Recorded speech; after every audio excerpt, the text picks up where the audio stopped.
Welcome. It's really nice to see you here all this evening. We're continuing our series on the nature of love.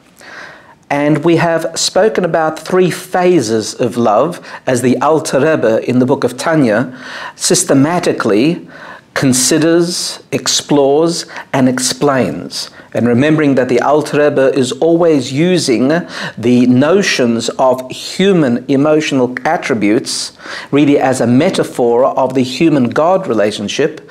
But in this series, we're studying it also in context of interpersonal relationships, because the human being is created in the image of God, and therefore the same principles of the cosmos apply to us as well.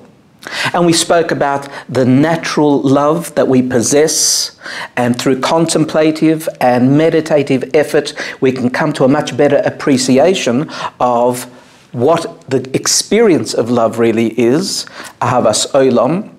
For those who are privileged to rise beyond that and receive a gift from God of even something much more ecstatic and passionate, which is called Ahava Rabbah, that is a wonderful fortune of singular individuals in history who have been able to be benefited and be conferred with that attribute. And then we went on and discussed love in context of desire. And the notion of desire is the notion of distance. Love is a present tense experience, whereas desire is the wantingness of that experience, which unfortunately is at that moment distanced because of our loved one being away, not within the domain, whatever might be the case, and therefore it's the memory of the experience that awakens that desire. I wish he were here. I wish she were here. And we extrapolate to that the way that the Alter Rebbe does, that at the same time, that's the yearning ultimately the human being possesses for the sense of oneness with the all. But because God hides through nature, as a consequence, it's playing hide and seek with us, so we desire to have that experience, which is momentary, fleetingly, the sense of oneness, the experience of oneness that mystics have with the all. Sometimes we, in our own lives, have a momentary such experience. And then we went on and discussed yet a 3rd phase, and that is the nature of love that is called familial love, even filial love. In other words, something which is qualitatively different between parent and child, between people within the family, husband and wife, the kind of quality of love that exists as a consequence of the familiarity that has been born of love as such, and the quality of that love and how that is aroused. Today we're going to move to yet a 4th phase of love, and that is compassion. A word that's much utilized in our English language today, especially in the spiritual growth arena, and used by many individuals in the world as the hallmark of where human beings need to aspire to. Compassion is something that's latent within every single Jewish person. In fact, compassion is the hallmark of the Jewish person. The Talmud states quite expressly that if you find a Jewish individual who seems to lack the quality of compassion, you should actually question the pedigree of that individual.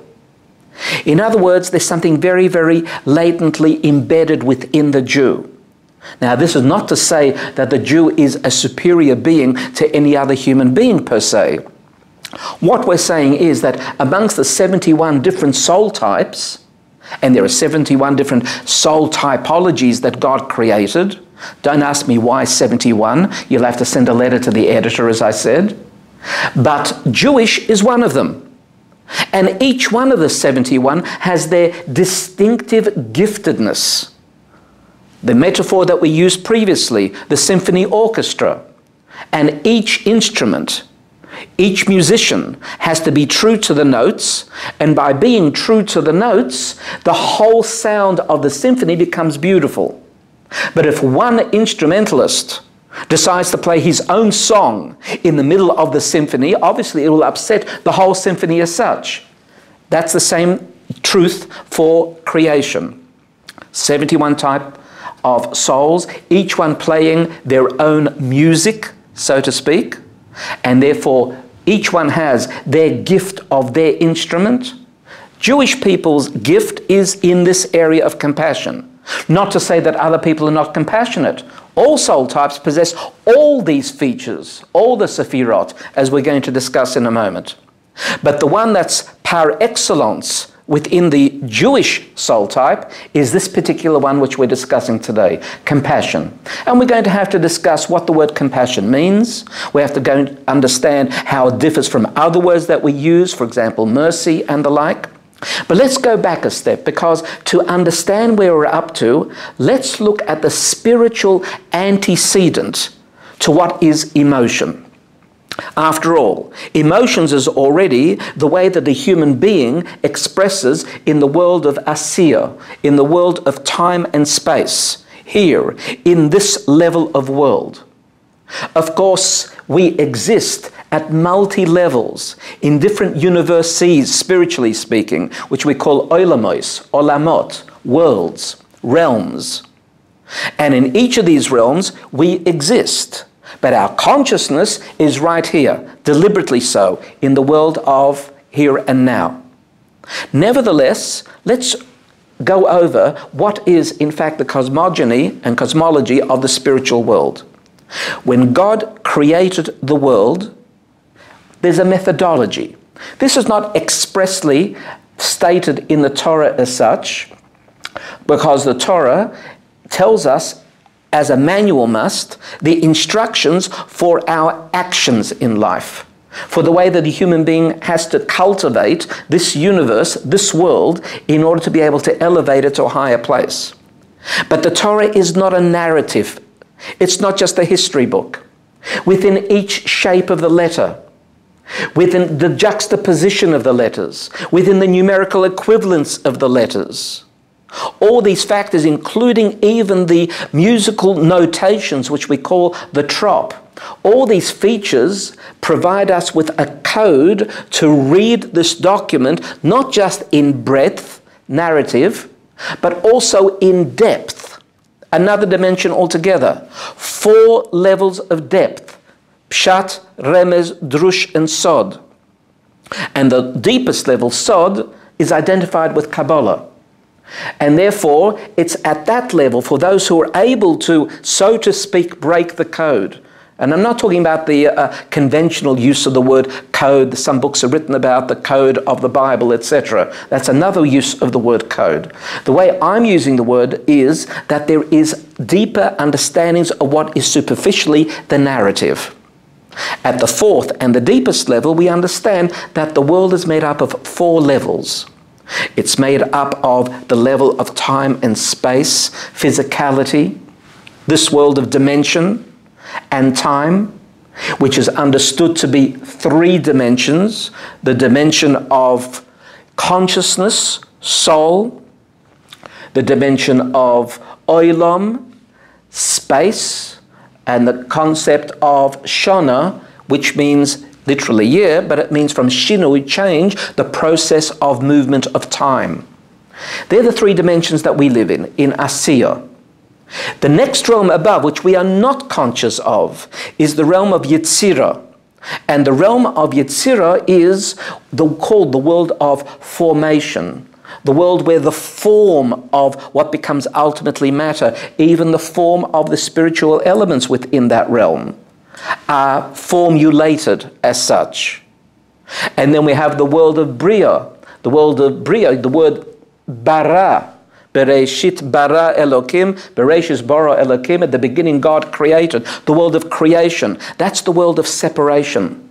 That's where oneness suddenly seems to part, and we have multiplicity, albeit at a very profound spiritual level, but there we can begin to identify the beginnings of forces and give them names and energies and the creative processes. And then at the highest level, we have Atzilus. And the world of Atzilus is the world where it's oneness, atzilut, from the Hebrew etzel, right next to godliness per se, where there is no yet any differentiation between anything. It's all in a state of oneness. Etzel, it's right next door to oneness as such. And you and I exist in these realms, except, I guess, in contemporary Western psychological language, we call these levels subconscious, which is a mere summary word, which tells us very, very little. This all is an emanation from the Godhead, from the beginning point, the point of infinity. What else can we describe it? Right at the beginning, Kabbalah informs us, God wanted companionship. Of course, I'm speaking glibly at this moment. It's not as if God wants, because that suggests philosophically that there is something that God is lacking and needs to fill. But we're using the term anthropomorphically so we can understand and talk to each other. So God contracted itself because God was everything. There wasn't any space, so to speak. Space didn't exist either. God contracts itself, creating emptiness, a void called halal. Halal is the Hebrew word for void, emptiness. Into that emptiness, the infinity was able to project the narrowest of rays of itself, minute. This curve, this line of emanation is what the whole of creation ultimately became the basis of. As this curve enters and irradiates the emptiness, the void, the way that it's contained is within containers, kalim. These containers are inadequate in order to maintain the enclosure of this powerful light, albeit it's only a very minute amount, but still too powerful, and everything explodes, leaving shards of nitzotzos, of sparks, of holiness spreading throughout all existence. However, there were some elements that maintained their composition. They weren't too bright, and they're still entrapped within the container.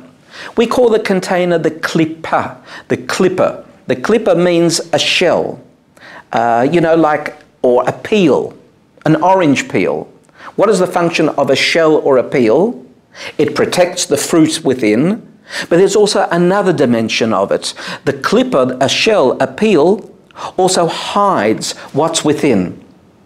And we know that there are two different kinds, which we'll shortly and presently discuss in terms of these klippot.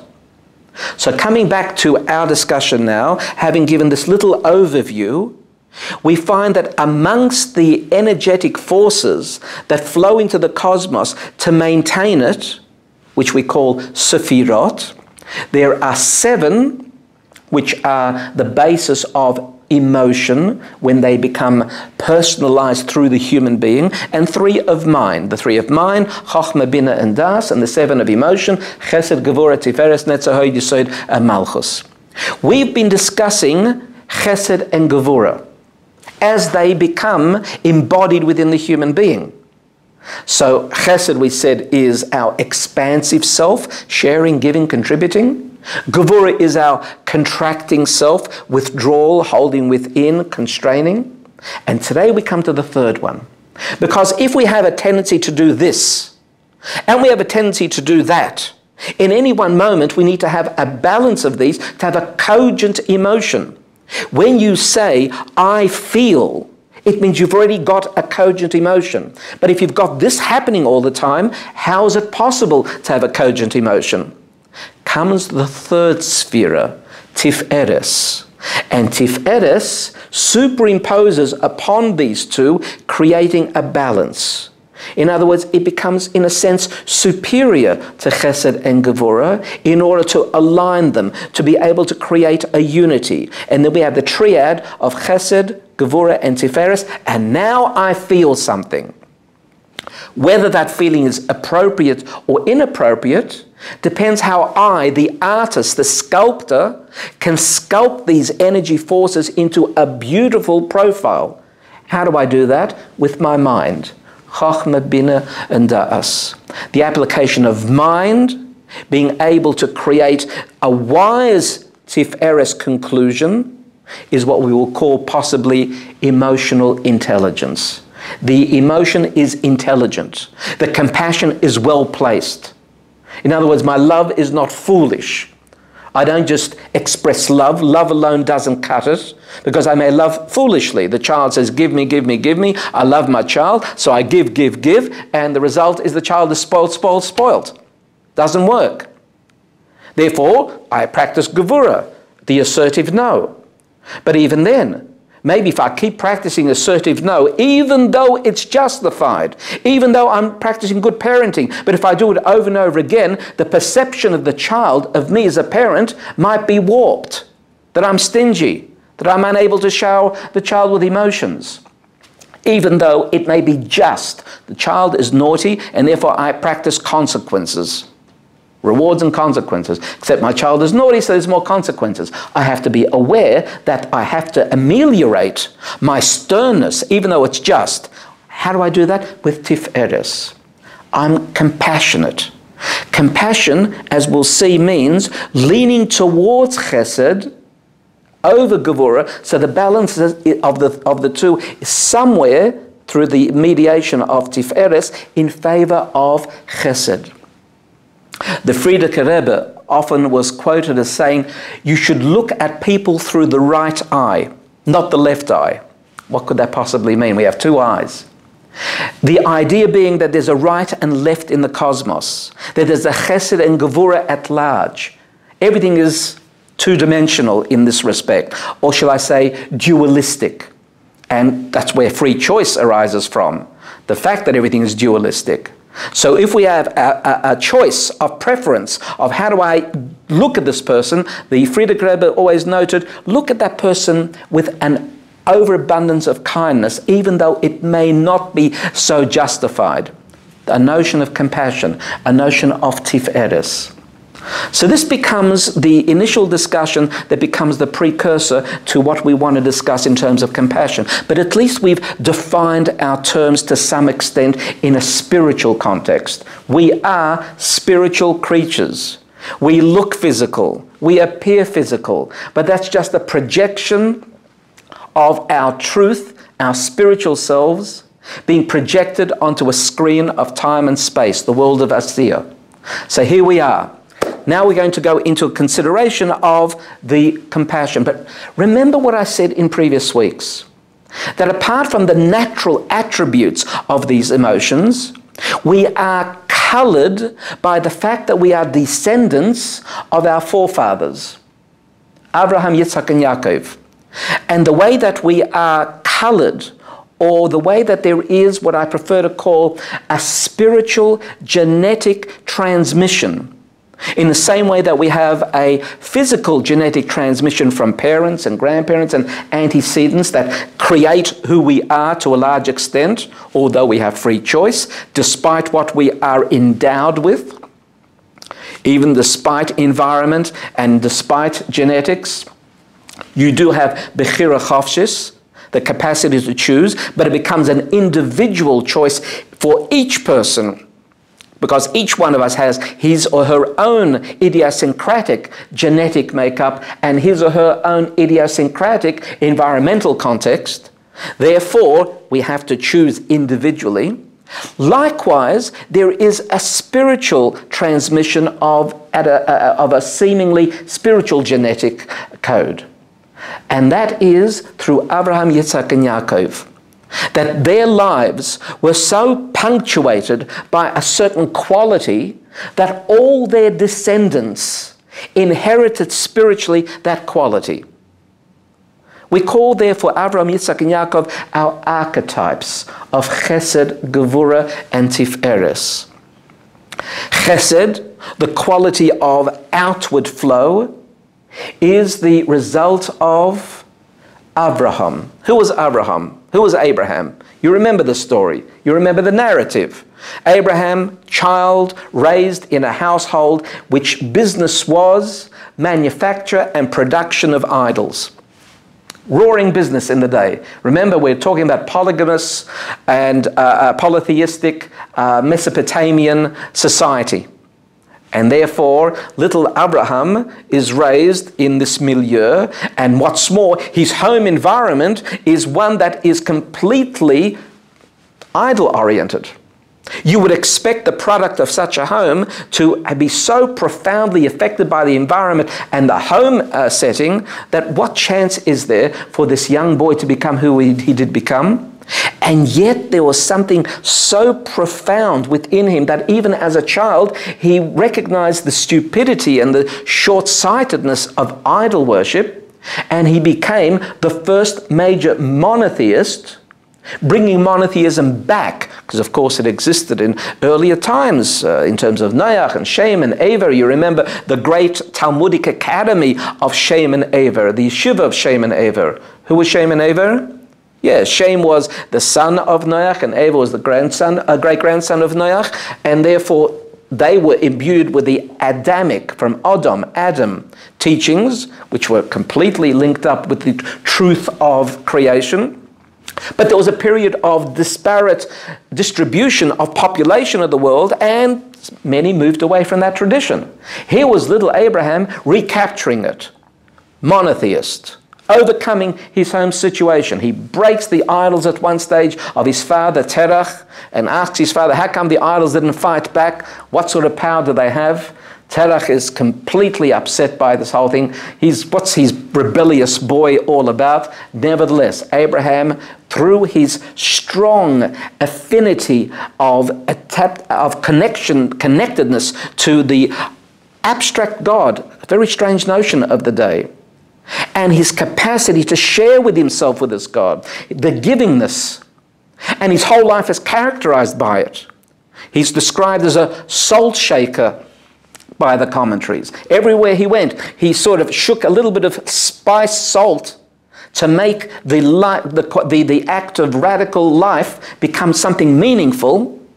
He goes on and becomes the most major leader in the Middle East, would have been on the front pages of the New York Times of the day, and becomes extremely wealthy.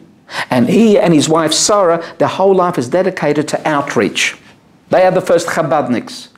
Except their base Chabad, their house of Chabad, their Chabad house is not in one place, but they keep moving all over the place. Something that the Lubavitcher Rebbe now emulated. Chabad houses all over the place. Abraham, you and I therefore have a very special quality of Hessed. You know, when you have a pioneer that goes out and creates and makes a huge name, it's very, very hard for the next generation to be able to live up to that kind of model. And that's why you find in history that the children of great leaders often are failures. Even in our own history. Do you remember what happens do you know even who are the sons of Moses? Yes, they are mentioned there, but you don't hear any greatness, because it's very hard. There is, however, an exception in this instance. Yitzchak, the quiet achiever. Yitzchak is known and described in the Torah as the individual who redug the wells, water wells, that his father had initially dug. What does that mean? Of course, while it's true in its literal state, because everything in the Torah is basically literally correct, except that behind it lies a whole spiritual insight as to why it manifests physically. What does it mean to redig the wells? It means to restore what it is that the Father had created. The great maintenance individual. To maintain what a previous generation built is sometimes harder. I mean, you know it yourself. Say you undertake some personal goal in life. You want to lose weight. You want to become fit. So you set yourself the 5-week, 10-week program, and you follow it, and you're really, really good at it. And you lose your weight that you want, or you become fit as you want, and finally you're running the marathon, fantastic, etc. What happens for the next 10 years? That's when real inner strength needs to be undertaken. To maintain that discipline is harder very often than the pioneering activity of the diet itself or the fitness program itself. Yitzchak had that inner strength. Yitzchak was the Gibor. the spiritually strong one. And he implanted within us the quality of Gevurah, which derives from Gibor, Gevurah, that quality that is able to hold in, strengthen, flex, contract, maintain.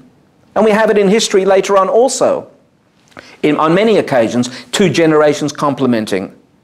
We know in our contemporary Hasidic tradition that Baal Shem Tov, the founder of Hasidism in the 18th century, was the individual who was the pioneering person who brought the deep Kabbalistic teachings into a more popular format called Hasidism, which made it accessible to rank and file. And it swept Europe, swept Eastern Europe, and continued to sweep the world, of course. This pioneering foray of the Baal Shem Tov required the next generation master, the Maggid of Mezerich, to be able to concretize, systematize, gather the teachings in a way which would become, if you will, like a syllabus for the world. So you have this duality there as well. So what we're talking about here is the fact that Abraham and Yitzchak, through their natural attributes, and we are the heirs of Abraham and Yitzchak, implanted within each one of us the same capacities. We have it as a natural attribute. All we need to do is to live our lives that brings it from its potentia into actuality. And now we come to the third of the archetypes. And that's Jacob, Yaakov. Yaakov Avinu, what was the result of fusing these two major attributes? It was the production of the people of Israel. Yaakov gives rise to the 12 tribes. Yaakov's children become the Jewish people of the future, the house of Israel of that time. And that's because he was able to fuse these attributes and create Jewish peoplehood. And that's why we're endowed with an extra measure of compassion. We possess this level of compassion because we are endowed with a spiritual genetic flow from Yaakov. And these are the archetypes. Therefore, if we study their lives, if we study their words, if we study their behavior, we get to know ourselves, our major attributes, amongst many others, which is shared by all humanity. But in many respects, these become the dominant ones.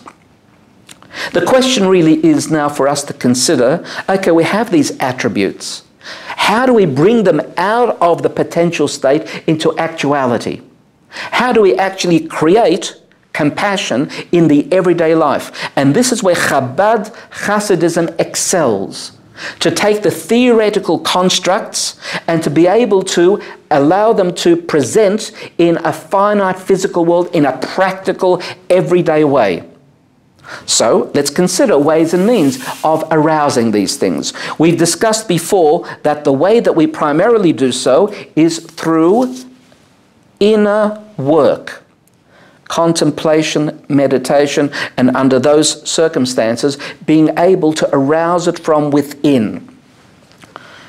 Sometimes it's hard to love a person. Sometimes a person misbehaves. Sometimes a person hurts us with words. How do you love such a person? Well, firstly, you know from the principles of parenting that if a child misbehaves, you should never say, "You are naughty." What you should say is, "Your behavior is wrong. Your behavior is naughty. What you did was wrong." But you can't say, "You are naughty." Why? Because you're not. No person is intrinsically totally evil per se. In other words, what we have to do is to separate this external expression, momentary, wrong as it may be, from the essential good that lies within the person, which is the geometric point that begins the construction of a human being, the soul. The soul is perfect, and therefore that's what you love. So to be able to love a person truly, you have to look beyond the exterior. You can't just look skin deep. You have to go to the core and the heart of the individual. You have to go to the soul and recognize the inner beauty. A husband and wife at a point of marriage express this most overtly. Sometimes the looker on will say, what does he see in her? Or what does she see in him? Because from the outside, might come with a bit of a reputation, or might have some physical defect, God forbid, whatever might be the case. What does he see in her? What does she see in him? And yet he sees absolute beauty, because the beauty is not skin deep. He doesn't love the exterior. He doesn't love, or she doesn't love, what the baggage might be. He and she love each other for the inner self. So if you can move back for a moment and spend time contemplating in depth the inner beauty of that person whom you are close to, it will enhance compassion. What does it mean, compassion, in this context? It means that despite the seeming defects, you nevertheless express that quality of connectedness which is pure love, overcoming the seeming shortcoming. Because after all, isn't that what compassion is? Isn't that what a judge does when the prisoner comes in front of him and he's on trial for having committed a crime? He's been a robber. And the judge says at the time of sentencing, look, I've looked at the history of this individual. I can give this person 20 years. But you know what? He was raised an orphan. He was always in prison, in and out, which is the university for thieves. He's had a really hard knock in life. I think what I will do for the betterment of this person, I'm going to give him a much shorter sentence and a period of parole for rehabilitation. And I'm hoping that he'll become a positive influence in society. What's the judge done? The judge has expressed compassion. Strict justice, Gevurah, would have demanded 20 years. A tough judge would have thrown the book at him. However, this judge, with that flow of Hessed, was able to overcome that stricture of Gevurah, and because of compassion, allow a moment of balance which was much in favour of the particular individual. That's what we mean by it. I suppose in more antiquated English, we would call this mercy. And is there a difference between compassion and mercy and other synonyms? You see, the problem speaking in English, and we are conducting the shiur in English, is that English is a bastard language. Excuse me. What do I mean? It's made up of so many different children coming together over the years. You've got Celtic, you've got Anglo-Saxon, you've got the Romance language, you've got Greek, you've got Roman, you've got European, you've got all these mixed into one big cholent. And that is called English. And that's why English is a poet's paradise. You can keep speaking in English forevermore and no one will understand what you're saying because it's so vague at times. And words overlap. If it came from a Greek root and overlays an Anglo-Saxon root, then you've got some shade of one in the other, but inexactitude. Mercy, compassion, where do they meet? Where do they separate? Whereas Hebrew, Lashon HaKodesh, Lashon HaKodesh, the holy tongue, the language in which the world was created, the language that was the innate spoken energy force of creation, which became concretized in shapes and juxtaposition and letters, etc., as we said here today at the outset, that is a very exact language. What's the Hebrew for compassion? Rachamim, yes. What's the shoresh of rachamim? What's the root source of rachamim? Rechem. What's rechem? Womb. What's a womb? A womb in which the mother nurtures the child to be. The relationship of a mother to a child to be is qualitatively different than her husband's relationship to that child to be. Can you say one loves more than the other? You have to say they love differently. But nevertheless, you would say there's something even more profound in terms of the mother than the father. Let me give you an example. You're walking along the beachfront on a Sunday, a stroll. and you find that there is a particular artist seated painting the water landscape in front. And you look and observe over the shoulder, and you hear people muttering, and you pick up, this is a famous artist, a known name. So you're fascinated, and you happen to be an art connoisseur, and you happen to have studied this particular style of art. In fact, you might be an expert in it, and you're watching the brushwork of this artist creating on canvas an interpretation of the reality, and you admire it. You say to yourself, this is absolutely out of this world how this artist creates. And you're enamored by it. You're completely taken up by it. Let me ask you a question. What's going on in the heart and the mind of the artist compared to the heart and the mind of the art connoisseur looking over his shoulder? They both love what's happening on the canvas. But will you say to me that the art connoisseur is more connected to the art than the artist? You have to say the opposite. The artist at the same time possesses a depth which is inconceivable to an onlooker. Likewise, mother and father in terms of the child in the womb. The compassion of the mother for the child is pointedly much deeper in quality than the father could ever be. Not a fault, just the nature of it. Therefore, it's associated metaphorically with the mother and her relationship, the womb, rachamim, rechem, and that's the Hebrew word. You see how different it is from the way that English language is constructed. So, going back, to awaken and arouse compassion, contemplation, in-depth consideration, to be able to look inside beneath the veneer of the person, beneath the klippah, beneath the shell, beneath the peel that hides the true fruit inside. It's interesting, when the first human being was created, Adam HaRishon, he was also in a shell, or shall we say, in a peel, which is our skin. Except that the nature of the skin of Adam was quite different at the beginning than later on. We called that skin also or. You know, the Hebrew word or means skin, spelt with an ayin. In the beginning, we are told in the Midrash, his skin was spelt with an aleph, What's aleph with an? The word or with an aleph? Light. It was translucent. It is what we call now klippas noiga, a form of shell that allows the light to escape.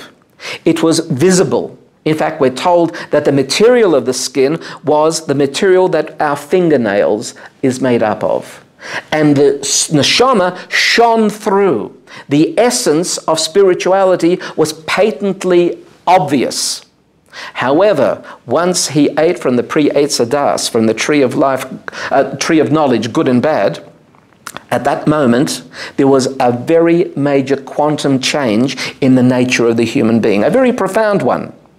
You see, initially, free choice, what I said before, which you and I experience as perhaps also a tension within. We have to choose one way or the other, and we have to resolve it. That's what exercise of choice is, in a way.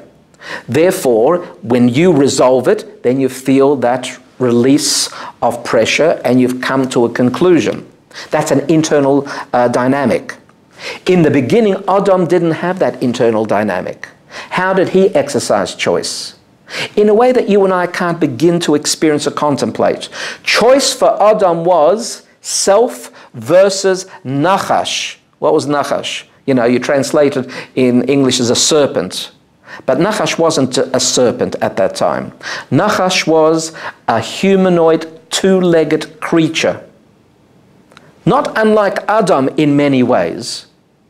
But he, Nachash, we are told in Midrash, coveted Adam's wife, Chava, the first woman, a beautiful woman, he wanted for himself. How do you get Adam out of the way?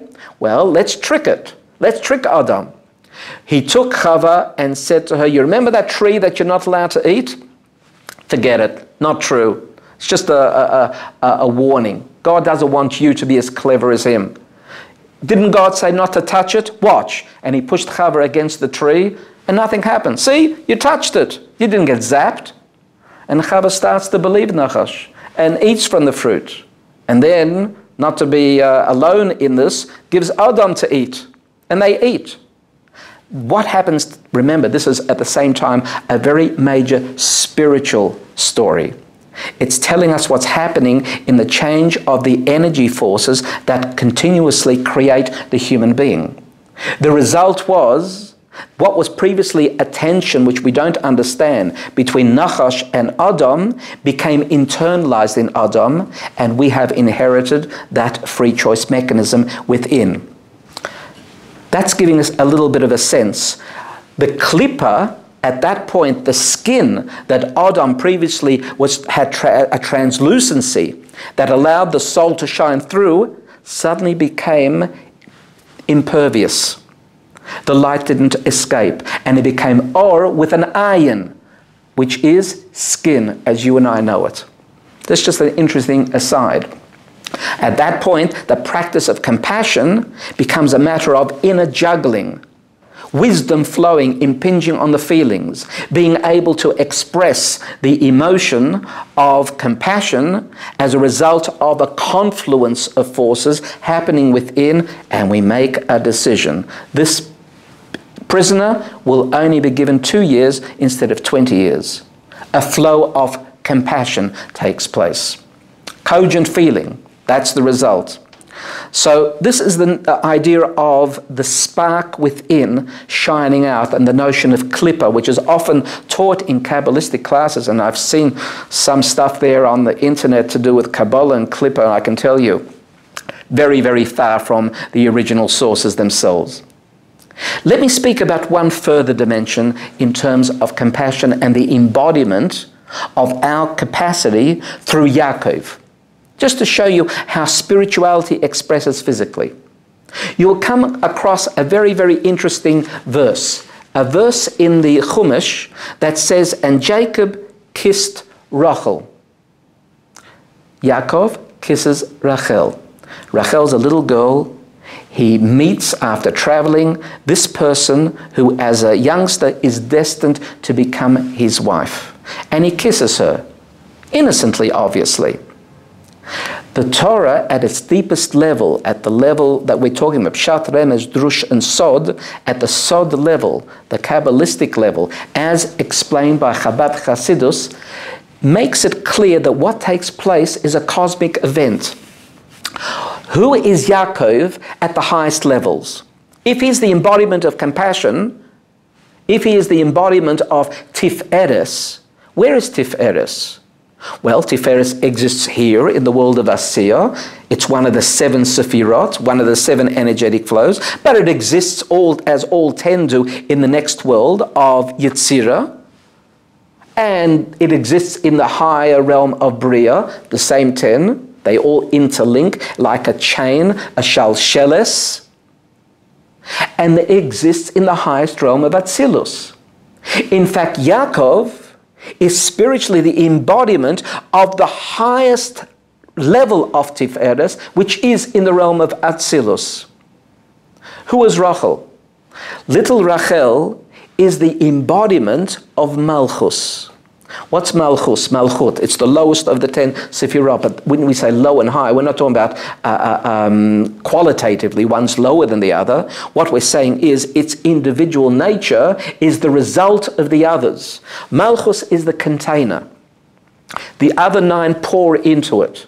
When the other 9 pour into it, then we have the ultimate sum total, which results in an action, which results in a word, whether at a physical level or a spiritual level. So when Yaakov kisses Rachel, it means the level of Tif'eret in the world of Atzilus is able to engage the Sefirot in such a way that it pours into the container. So Malchus is really feminine relative to the other 9's masculinity, although masculine and feminine are all relative along the line. For example, Chochmah is masculine relative to Binah and onwards. I don't want to go into that complication. Ultimately results in men and women, and the fact that men also possess feminine qualities and women possessing masculine qualities. But the dominant one in men is the male qualities, and in the woman the female qualities, etc. Another discussion. So now we have a better sense of understanding what Tif'eret is. Compassion is the hallmark of Jewish people in our own lives, in our own families. But let me take one last step further. Ultimately, where should our compassion be practiced to the nth degree? Compassion for our soul.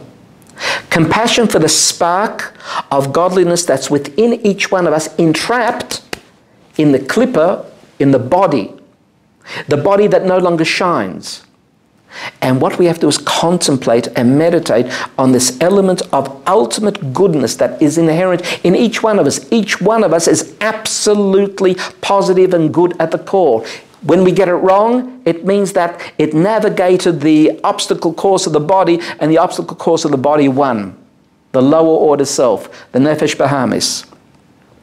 So we have to have compassion on the fact that Hashem implanted with each one of us a spark of itself. And if we're able to meditate and contemplate upon that spark within, then what we're doing at the same time is allowing a pathway for its expression to become fulfilled and idealized. And that's what the Alter Rebbe seeks from us, that we take time out every day to contemplate the nitzuts, the spark within, its capture, its entrapment within our own complexity of consciousness. And being able to do so every day allows us to practice a life where freedom becomes allocated for that spark to express ideally, to flow through our higher order self, the Nefesh Elokis.